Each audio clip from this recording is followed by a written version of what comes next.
nhớ giống giống cái tí nè ở tụi nó xí thành nó chỉ chơi ý ô bé biết tao nếu tới phải nhiên đó phải nhiên nó đúng ra rồi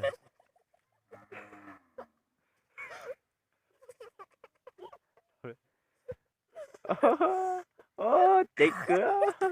thôi thì bỏ theo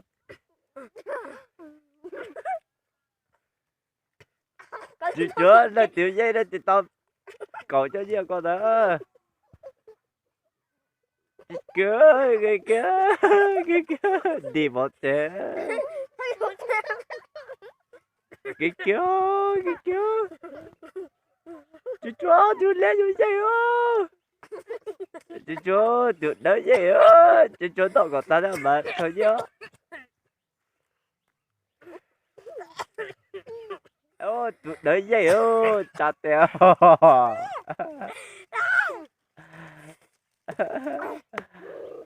từ từ dâu dây dây á ít tầm hơi gì đó từ nó nó yếu cơ bé nó chứ tụi bé nó chơi rồi à tụi bé nó đi đeo đi tao loay đó đúng đeo đi tao loay đeo đi tao đó đây mà đây là mẹ hả ừ nó chỉ chơi ta họ toàn nó đi này giờ ý chồng bây giờ tao mất hận như tao học cũng mất cho học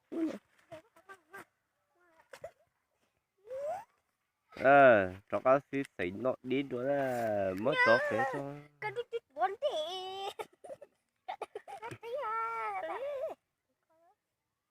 cho các sĩ sĩ nó đó là cho mất cho không có chữ cái nữa cái nha nó nữa số yếu bé ý ô bé tí tao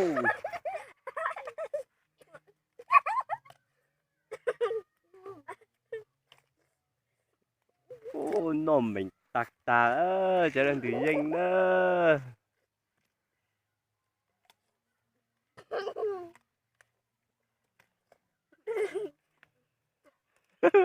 ơ chú chúa chơi thì sao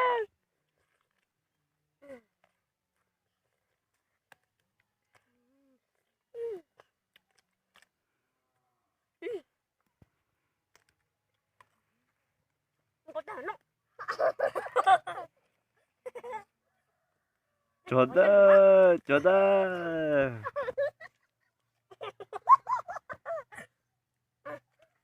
lên từ danh mà lên từ đó nó từ đó cho họ thế tao khó nhia đó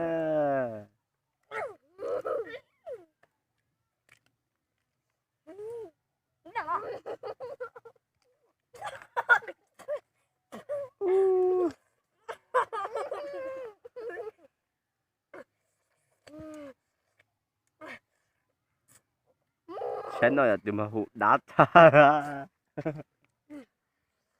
cái này nhỉ à cái củ loại này nhỉ tôi nó chỉ là nhung nè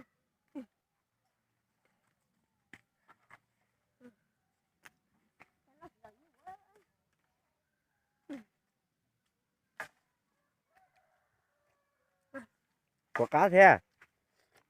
cá cơm thôi chú dọn phát đi mà chỉnh ô ừ có từ này nó để chúng mình nụ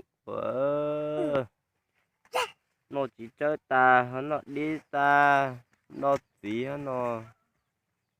ta tổng đây thì đi chung hơi gì nè đeo luôn hả không luôn rồi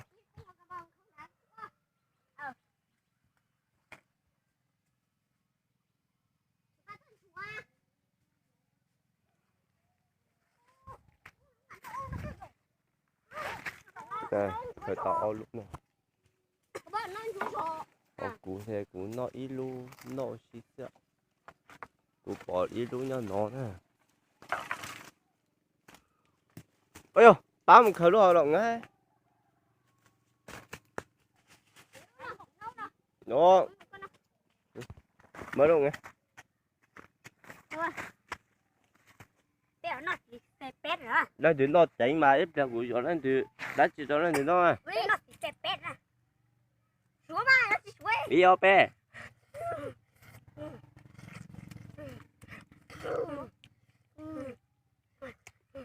Ở trong tí nữa.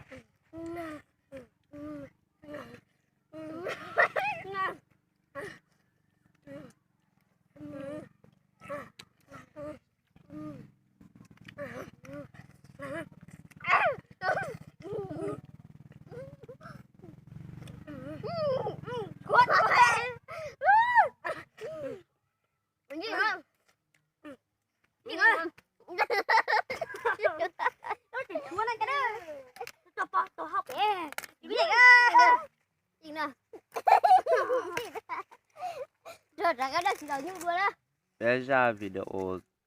đầu tiên nó sẽ chúng phải như thế này. Hai bên chỉ đó tổ cái kia. Bên nó cú ya tôi dây thì xem mà nên thế chỉ thấy nhanh chứ cái cú nó sẽ chạy bên mũ đó ấy nó lừa ra đó rồi cú ya tôi dây đó cú ya tôi dây thì xem mà nơi tên là tôi dây kia nếu nó chỉ tao ta cũng nó ta mà cú ya tôi dây nè nếu sư mà cú chúng tao nhiệt tao nó không nóng á nếu sư nó cú mua ly nó thế đây thì nó đấy chúng phải như thế này. mua Xin đây chỉ ít tao lười ra nè.